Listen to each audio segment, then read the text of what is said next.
Esse é um vlog de como eu aprendi inglês. Hoje eu fujo um pouco do formato das aulas que a gente trabalha todos os dias aqui às 2 horas no YouTube e, como prometido, eu sempre trago conteúdo relacionado ao tema. Inglês como segunda língua, aprendizado de línguas e culturas. E aqui eu vou transformar um pouquinho da sua percepção, ou espero transformar um pouquinho a sua percepção sobre aprender inglês rápido. Eu vejo muito desse conteúdo na internet, como eu aprendi inglês rapidão, como aprender inglês em 6 meses, como sair do nada e já sair falando. E eu sei que todo mundo tem uma urgência muito grande em aprender, e essa urgência ela é muito real. Ela existe, e esses vídeos que já existem há muitos anos, a existência deles se deve ao fato de que é real. A gente precisa aprender inglês hoje como uma urgência grande. Só que eu queria trazer uma outra perspectiva para vocês, uma perspectiva até contrária a isso, e como que pode ser positivo numa era que a gente está vivendo de inteligências artificiais. Eu vou tentar compartilhar um pouco aqui com vocês a minha experiência de aprendizado de inglês, que sim, é privilegiada, já deixo bem claro desde já. Ela não é a da maioria das pessoas que precisa aprender na fase adulta, com 30, 40, 50 anos, que já perdeu oportunidades. Então é bastante diferente, mas eu vou mostrar para vocês como essa questão da ansiedade vai afetar o seu filtro afetivo, vai aumentar o seu estresse, vai potencializar a frustração no seu aprendizado e, na verdade, essa ideia de aprender mais rápido ela só não vai acontecer mesmo, tá? Então, você não vai aprender inglês em 6 meses, não vai aprender inglês rapidão, enquanto não entender o que realmente precisa para você aprender uma língua, tá bom? A primeira coisa que a gente tem que lembrar é o seguinte, pessoal, existe um ímpeto aí de mercado, né? Existe uma questão aí muito forte do sistema que a gente vive para se comunicar numa língua global, né? Foi sempre assim? Não, foi ficando assim, né? Mais especificamente ali a partir da década de 70, 80, 90, né? A gente tem esses processos vão sendo acelerados, né? Não vou entrar aqui nas palavrinhas, nos jargões, etc. Mas fato é que faz aí, sei lá, uns 40 anos que realmente falar inglês começa a ser um diferencial, e nos últimos 20, muito mais, e nos últimos 10, meio que quase uma obrigação. Se você não falar inglês no mercado de trabalho hoje, se for um jovem, você vai ter grandes dificuldades, começa a ser uma exclusão, né? Então, realmente existe esse ímpeto, existe essa necessidade de falar o inglês. Não tem como você viver sem ele hoje, numa sociedade que a gente vive, que é cada vez mais globalizada, vou usar esse termo aqui solto mesmo, dessa forma. Então, sim, de fato, você precisa aprender inglês. Tem pessoas que têm demanda de aprender inglês rápido, porque elas já perderam a oportunidade, já perderam o sonho. Tem gente com viagem marcada, tá bom? Mas o que eu quero trazer para vocês é quando que o inglês ou quando que aprender uma língua é realmente muito efetivo. Quanto que ela é tranquila, tá? Então, vai acontecer o seguinte, né? Quando você coloca na sua cabeça que você tem que aprender, duas coisas vão acontecer, né? Ou você vai se frustrar muito rápido, porque o resultado não está acontecendo, e hoje a gente vive uma sociedade de grande ansiedade, o grande mal do século XXI é a ansiedade, todo mundo ansioso, depressivo, né? Tem que tomar remédio para tudo, a autorrolagem aí das mídias sociais que te deixa muito acelerado, aquela ideia de fear of missing out, e isso afeta o inglês. Então, a minha entrada aqui é falar como alguém que trabalha ensinando inglês já há 13 profissionalmente 13 anos, mas mais há tempo, não profissionalmente, né? E eu vejo isso acontecer, assim, diante dos meus olhos, né? Então, quando eu dava aulas lá, talvez em 2015, que as mídias sociais não eram tão ativas assim, né? O ritmo de aprendizado era a ansiedade era muito mais baixa, mas muito mais baixa mesmo, né? As pessoas estavam ok, as pessoas estavam bem com o fato de que você poderia ir para uma aula, aprender 2, 3 coisas e reforçar aquelas 2, 3 coisas. Hoje não, hoje as pessoas querem tudo expresso, tudo rápido, tudo reduzido, tudo resumido, né? E não funciona assim com línguas, tá? E aí o que eu vou trazer é essa perspectiva, sim, do ponto de vista de alguém que foi privilegiado, e deixo bem claro aqui, né? Funciona diferente para quem não tem acesso, tá? Então eu, por exemplo, vou experimentar aqui, trazer a minha oportunidade de aprendizado. Eu não nasci em família bilíngue, né? Então tem gente que nasce em família bilíngue ou em país estrangeiro e acaba tendo 2, 3 línguas na casa, né? Não é o meu caso, mas desde a minha primeira infância eu já tive contato, né? Então, lá na casa da minha primeira infância já se tocavam músicas internacionais, tinha aqueles equipamentos de som grandes, né? Na época, as caixas de som de madeira, de MDF, e sempre estava tocando, né? Naqueles CDs, colocava o CD ou fita cassete, estava tocando uma banda internacional, né? Que era provavelmente ali U2, que era provavelmente Green Day, então ali em 96, 95, 97, né? O Coldplay foi um pouquinho depois, foi em 99, mas todas essas bandas de rockzinho, né? Iron Maiden, né? Tocava também, Queen, todas essas bandas que eram da década de 80, 90, eu já escutava como criança. Eu não entendia, mas eu já estava exposto àquilo. E aquilo me chamava muita atenção, tá? Isso não é necessariamente ser privilegiado, né? O fato de você estar em contato com uma segunda, terceira língua no seu ambiente tem a ver, às vezes, com as frequências que estão sendo distribuídas ali para você na rádio, na TV, tá? Então é legal repensar que na década de 90 tudo era muito mais passivo, né? Não tinha internet. 94, 95, 96, não tinha internet, não tinha internet. Se tinha, era para trabalho, era para pouca pessoa, certamente não para uma criança, né? Então, o que chegava era das mídias tradicionais, televisão e rádio. E aí a gente chega no primeiro ponto principal para 2026. Olha só, hoje tudo chega para você muito rápido. Então presta atenção no seu círculo midiático, né? Os streamings, né? Os streamings de música, as plataformas que você usa, as autorrolagens, né? Seja aí qualquer mídia que for, repara o quanto que chega de inglês para você, quanto que você está processando isso e o quanto que de fato você está transformando isso, né? Então, porque, por exemplo, eu ouvia essa música e já ficava ali uma pulguinha atrás da orelha. Pô, eu quero aprender aquilo, eu achava legal, eu gostava da música, né? Como criança a gente não entende letra, não entende nada, né? 4, 5, 6 anos de idade, você vai entender o barulho, o ritmo. Então, eu peguei muito essa questão do word stress, essa questão da rítmica do inglês desde o começo, tá? De prestar atenção nas músicas, de prestar atenção nas pessoas falando, tá? Outra coisa que me ajudou muito, aí pode ser um privilégio, é uma questão de educação também, tá? Eu sempre vi filme dublado, filme e série dublado, né? Eu entendo que tem pessoas que têm dificuldade de alfabetização, eu entendo pessoas também que têm dificuldade aí, talvez na casa, alguma pessoa que não consiga ler, né? Tem presbiopia, ou tem vista curta, tem várias questões relacionadas. Tem gente que tem preferência por dublado, etc, tal. Não vou falar se é bom ou se é ruim. O que é fato é, se você quer aprender uma segunda língua e você vê dublado, você está trabalhando contra você. Você não vai aprender vendo filme dublado, série dublada, né? Isso é óbvio, né?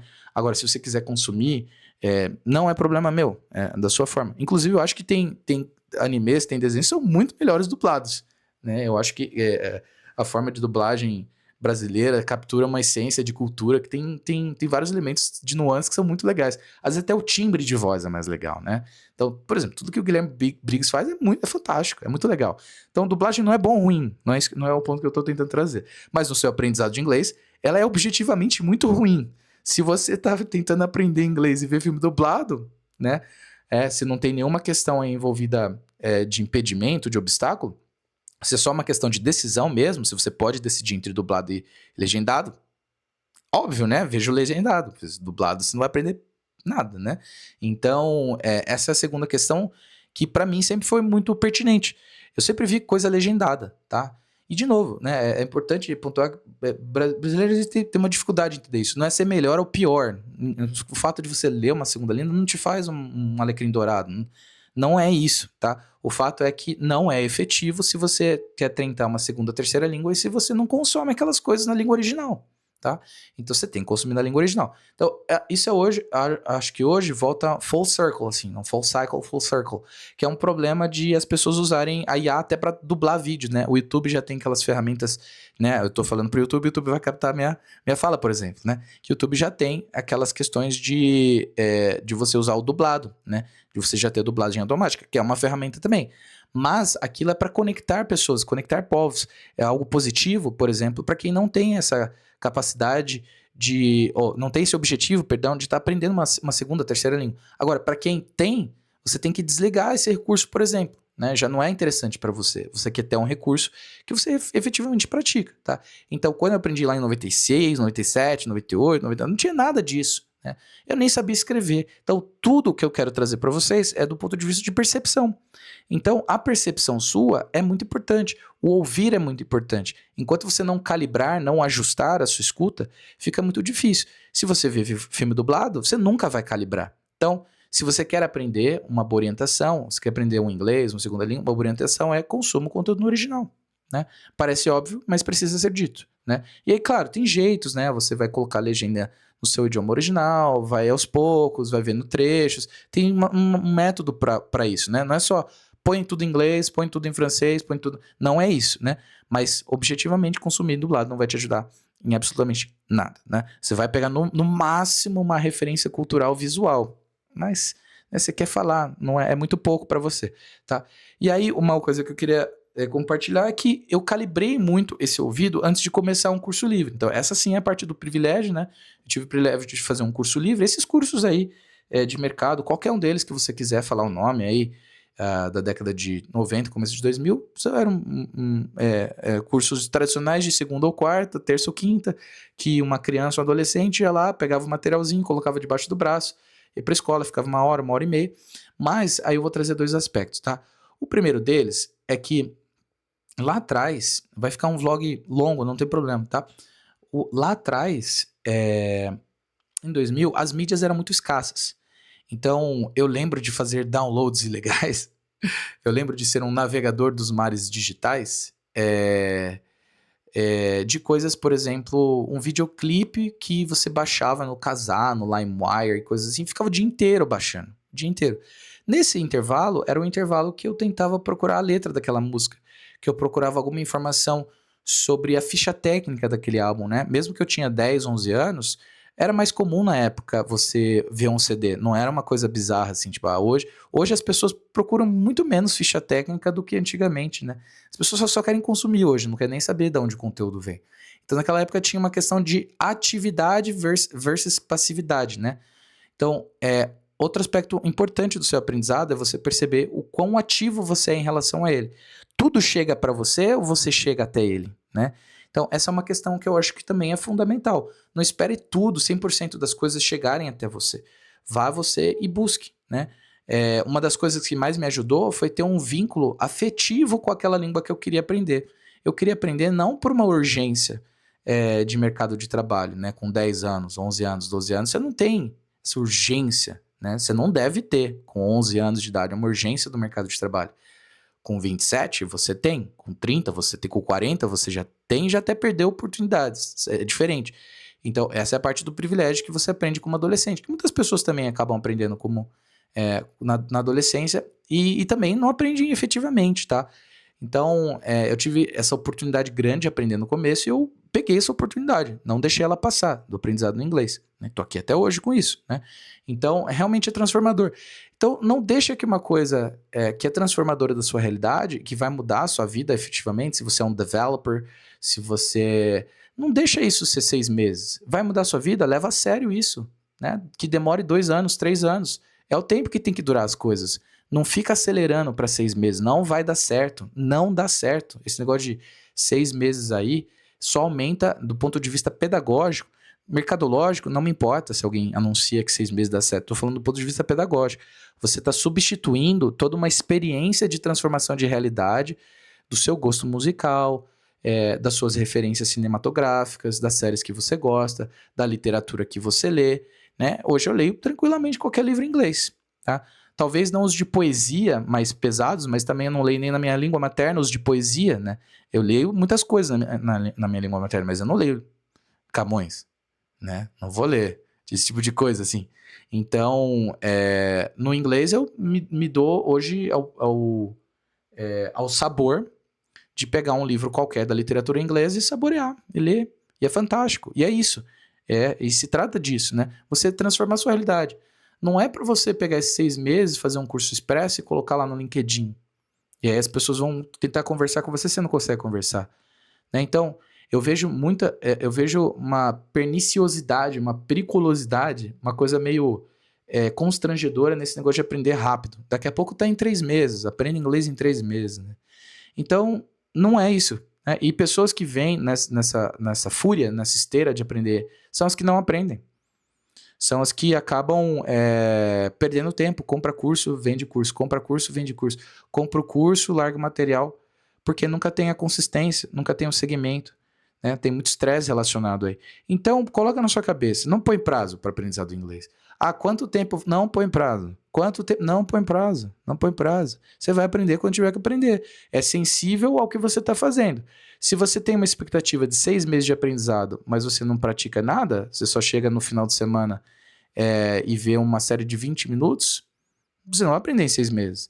Então, esse prazo, ele só é interno, é um relógio interno das ações que você está fazendo em relação à mudança de realidade, de hábito, tá bom? E aí, eu não tinha essa ansiedade. E por isso que foi positivo para mim. É isso que eu queria trazer aqui. Eu não tive essa ansiedade.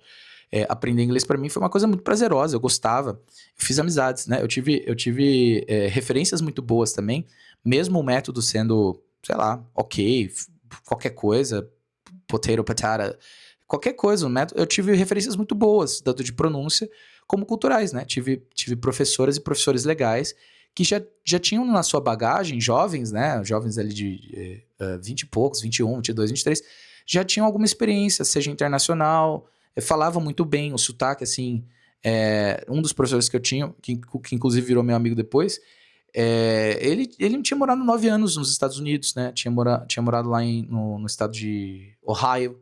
Então, assim, eu peguei muito cedo essa questão, e eu usei e abusei dessa questão das referências culturais. Eu lembro de ficar às tardes, né? Entendo que a maioria das pessoas não tem esse privilégio. Eu tinha, sei lá, 12, 13 anos. Eu saía da escola, depois ia para a escola de inglês, como é comum para muitos adolescentes também. Mas eu ia para a escola de inglês e aí eu passava a tarde lá, né? E nessa tarde, que tinha 1 hora de aula, 1 hora e 15 de aula, 1 hora e meia de aula, o resto era relacionado ao inglês, né? Eu abri o computador, tinha os joguinhos Flash na época, né? Jogava em inglês. Aí tinha uma banda que tinha lançado um álbum, eu nem conhecia a banda, mas um professor falou: "Ô, você já ouviu essa banda aqui, ó, My Chemical Romance, 2004, 2005, 2003, nem lembro direito." E aí eu vi aquele álbum, falei: "Nossa, e aí tudo aquilo era muito novo, né?" Então, existe um aspecto cultural muito forte no ensino e no aprendizado de línguas. Não adianta aprender instrumentalizado e técnicos, você não vai aprender. Por isso que não existe inglês ou qualquer outra língua expressa, porque é o tempo que precisa para você entender que não se trata de aprender uma fala, se trata de aprender uma cultura. E se trata de você se inserir nessa cultura e de você ter trocas com essa cultura. É o próprio exercício de ser um humano, de ser um homo sapiens sapiens. Por que você precisa aprender uma língua? Você é um humano, né? Humanos falam línguas. Não tem que pensar adiante, né? Não precisa ser totalmente... se alguém já fala inglês, qual outra língua precisa? A que você quiser. Não precisa ser tudo dessa forma objetiva. A gente corre o risco de se tornar muito chato na vida, de achar que tudo é no sentido de fazer mais dinheiro, tudo é no sentido de... Não, tem certas coisas na vida que estão relacionadas aos seus objetivos pessoais, tá? E embora o inglês seja essa língua que você precisa aprender por uma questão mercadológica, sim, você pode aprendê-la com prazer. Você pode aprendê-la objetivamente com o intuito de transformar a sua realidade, né? Hoje eu consumo, acho que tranquilamente, mais de 70, 80% do conteúdo que eu consumo não é nem na minha língua materna, né? Quer dizer que eu sou melhor? Lógico que não, né? A maioria do mundo é bilíngue. Falar uma outra língua não significa ser melhor ou pior, nada disso. Falar uma outra língua significa que você abre novas oportunidades, tá? Então, é legal que vocês entendam que o tipo de aprendizado hoje, ele está muito afetado pelo ímpeto da ansiedade do mercado. As pessoas querem aprender rápido, querem aprender logo. Isso atrapalha o seu aprendizado. Então, meu conselho pedagógico não coloca muito um prazo, não. Deixa rolar. E segundo, mesmo que você não goste da língua, tem gente que não gosta mesmo, né? Do som, ou não gosta do fato de ter aprendido, você vai ter que aproximar com coisas do seu dia a dia, né? Então, e aí que tá legal. O fato de você falar novas línguas vai te abrir oportunidades de você explorar conteúdos que não existiam. Literatura, cursos profissionalizantes. Você vai explorar entendimento de realidade diferente. Cada língua tem um jeito diferente de entender, né? Tem sociedades, tem grupos, tem povos que entendem a orientação do norte e sul de maneira diferente. Tem línguas que não entendem passado, presente ou futuro, né? Isso é muito fantástico. Então, se você ficar com esse objetivo de quero aprender inglês rápido, você perde todas as nuances, você perde toda a beleza, toda a riqueza que é ser humano, que é aprender uma língua, né? Toda aquela parte de antropologia, aquela parte cultural. Você vai perder, porque você só quer botar no currículo, entendeu? Por isso, quem quer só botar no currículo nunca aprende. Porque tá perdendo o que é o essencial. O essencial é aprender língua, porque língua é cultura, cultura é língua. São coisas indissociáveis. Não adianta, não adianta. Foi assim nos últimos milhares de anos. Não é você em 2026 com a IA que vai mudar isso. Foi assim nos últimos milhares de anos, tá? Então, a IA é um grande recurso, é um grande aliado, mas o processo em si não mudou. Povos e culturas se conectando, né? Desde, né, de uma forma aí mais mercantilizada desde 1500, né, com a questão das ultranavegações marinhas, tal, etc. Né? Mas com estudo, né, você hoje em 2026, você abre aí, o que tem no seu celular, no seu computador? Tudo é internacional. Aqui, ó, essa plataforma que a gente está usando, YouTube. né? A gente está usando aqui e outras plataformas mais, os aplicativos. A barreira é internacional. Então, você vai consumir conteúdo internacional, tá? Então, o resumo da ópera aqui é: eu aprendi inglês com tempo, eu aprendi inglês sem pressa e sem pressão, tá? Não vou falar método, não vou falar nada, só queria trazer essa questão da ansiedade mesmo. Então, né, põe na sua cabeça o seguinte: você quer aprender de verdade? Põe na sua cabeça o seguinte: não põe prazo. Não põe prazo. Você vai começar hoje, você põe um início, né? Você vai começar hoje, coloca esse início e trabalha, consistência, diário. Nada vai cair do céu, mas se você botar um prazo, é como se fosse um trabalho que você tem que entregar. Eu tenho que entregar um trabalho daqui 6 meses e eu não fiz nada. Aí vai ficar uma sensação ruim, vai ficar a sensação de que você tá para trás. Então, o meu maior conselho para você é: não coloque um prazo no seu aprendizado. Simplesmente faça, ele vai surgir. Ele surge até às vezes de forma natural. Quanto menos você perceber, ele já entrou na sua porta. Né? Aquela banda que você gosta, né? Se você é uma pessoa religiosa, né? Aquela leitura religiosa que te faz sentido, ela começa a ser na outra língua. Né? Pode ser espanhol, pode ser o francês. Estou falando aqui do inglês. Né? As referências culturais do Ocidente, a gente está aqui no Brasil, né? A gente tem muita influência dos Estados Unidos, obviamente. Então, vem muita coisa para cá. De repente, você está entendendo muitas dessas coisas. E aí vai transformando. Então, não adianta botar pressão, botar estresse, onde as coisas devem ser fluidas. Então, apenas seja água. Sinta as coisas fluírem e elas fluirão. Nos vemos numa próxima. E eu compartilho mais experiências de aprendizado para vocês.